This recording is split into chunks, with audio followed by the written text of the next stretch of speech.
नमस्कार दोस्तों, आज हम एक ऐसी भूतिया कहानी के बारे में बात करने जा रहे हैं जिसे सुनकर आपके भी रोंगटे खड़े हो जाएंगे। तो कहानी में अंत तक बने रहिए।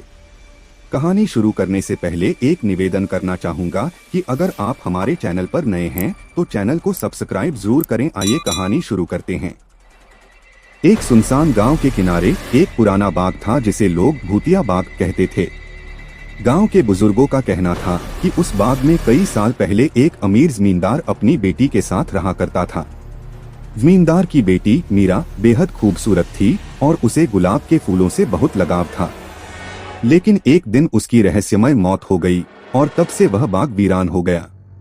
लोग कहते थे कि हर अमावस्या की रात को उस बाग से एक लड़की के रोने की आवाजें आती थीं और अगर कोई उस रात बाग में जाता तो कभी वापस नहीं आता। इस डर के कारण लोग रात के वक्त उस बाग के पास से भी नहीं गुजरते थे। एक दिन गांव में शहर से 3 दोस्त राहुल, संजय और अंजलि आए। उन्होंने गांव के इस भूतिया बाग की कहानी सुनी और उनकी उत्सुकता बढ़ गई। राहुल ने कहा, क्या बकवास है, भूत वूत कुछ नहीं होता। चलो आज रात उस बाग में चलते हैं और सच्चाई का पता लगाते हैं। संजय और अंजलि को पहले थोड़ी हिचकिचाहट हुई, लेकिन फिर वे भी मान गए। रात को ठीक 12 बजे तीनों दोस्त टॉर्च और कुछ खाने पीने की चीजें लेकर बाग में पहुंचे। वहां पहुंचते ही उन्हें एक अजीब सन्नाटा महसूस हुआ। पेड़ों की शाखाएं तेजी से हिल रही थीं, जैसे कोई अदृश्य शक्ति उन पर नियंत्रण कर रही हो। अचानक अंजलि ने हल्की सी सिसकियों की आवाज सुनी।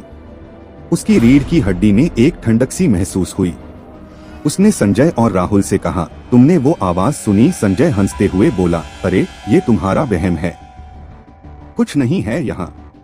वे तीनों बाग में आगे बढ़ने लगे। थोड़ी ही दूर चलने के बाद उन्हें एक टूटा फूटा बंगला दिखाई दिया जो समय की मार से जर्जर हो चुका था। बंगले के चारों ओर झाड़ियां और जंगली बेलें उगी हुई थीं। राहुल ने मजाक करते हुए कहा, आओ इस भूतिया बंगले में भी चलते हैं, शायद भूत का स्वागत चाय पानी से हो। जैसे ही वे बंगले में घुसे, एक ठंडी हवा का झोंका उनके चेहरे से टकराया। अंदर की दीवारों पर अजीब सी लकीरें और पुराने खून के धब्बे थे। दीवारों पर अजीब आकृतियां उकेरी हुई थीं, जिनमें से कुछ इंसानी चेहरे जैसी दिख रही थीं। संजय ने डर को छिपाते हुए कहा, कहीं ये सब सच तो नहीं। अचानक एक जोरदार ठहाका गूंजा और दीवार पर लगे आईने में एक सफेद साड़ी पहने लड़की दिखाई दी जो रो रही थी। उसके बाल बिखरे हुए थे और आंखों में गहरा दुख था। अंजलि ने चिल्लाते हुए कहा, राहुल वो देखो, ये क्या है? राहुल ने झट से टॉर्च उस दिशा में घुमाई, लेकिन वहां कोई नहीं था। उन्हें लगा कि अब यहां से निकल जाना चाहिए, लेकिन जैसे ही वे दरवाजे की तरफ बढ़े, दरवाजा अचानक बंद हो गया। अब तीनों को सच में डर लगने लगा था। संजय ने दरवाजा खोलने की कोशिश की, लेकिन वो अजीब तरह से जाम हो गया था। तभी अचानक वो लड़की उनके सामने प्रकट हुई और चीखते हुए बोली, तुमने मेरी नींद क्यों तोड़ी? मैं यहाँ चैन से सो रही थी। लड़की के चेहरे पर भयानक गुस्सा और दर्द था। वह धीरे धीरे उनकी तरफ बढ़ने लगी।